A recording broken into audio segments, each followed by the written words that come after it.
এই রান্নাটা আমার অনেক দিন ধরে করার ইচ্ছা হচ্ছিল, তো আজকে ঝিরিঝিরি বৃষ্টি পড়ছে, এই সুযোগেই রান্নাটা করে নিলাম। রান্নাটা করার জন্য একটা মোচা লাগবে, আর লাগবে 1 কাপ মসুর ডাল। মসুর ডালটা ঠিক রান্না করার আধ ঘন্টা আগে আমি ভালো করে ধুয়ে ভিজাতে দিয়ে দিয়েছি। মোচাটা কেটে নিলাম। মোচাটা কাটার পরে ভালো করে ধুয়ে নিয়ে নুন জলে একটু ভাপিয়ে নেব। তো নুন জলে ভাপিয়ে নেওয়ার পরে আমি শিলে বেটে নেব। এদিকে একটা বড় পেঁয়াজ আমি কুচি কুচি করে কেটে নিলাম। কড়াইতে সর্ষের তেল দিলাম। সর্ষের তেলে কাঁচা লঙ্কা, তেজপাতা ও কুচানো রসুন দিয়ে দিলাম। তারপরে পেঁয়াজগুলোও দিয়ে দেব। পেঁয়াজগুলো একটু ভাজা হয়ে গেলে আলুগুলোও ভেজে নেব। তো এরপরে ভেজানো ডালটা দিয়ে দিলাম। এবার 1 চামচ আদা বাটা দেব, একটা কাঁচা টমেটো দিয়ে দিলাম।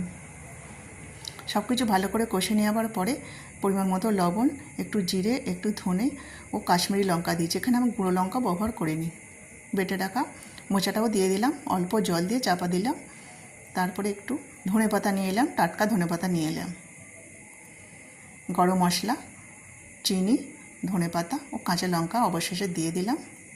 তৈরি হয়ে গেল আমার মসুর ডাল দিয়ে মোচার ঘন্ট। বাড়িতে অবশ্যই একবার এই রান্নাটা করে দেখবেন, অসাধারণ খেতে লাগে। মোচার ঘন্ট আমার তৈরি হয়ে গেছে।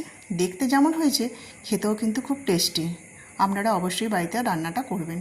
ভিডিওটি ভালো লাগলে লাইক করবেন ও সাবস্ক্রাইব করে আমার পাশে থাকবেন। ধন্যবাদ।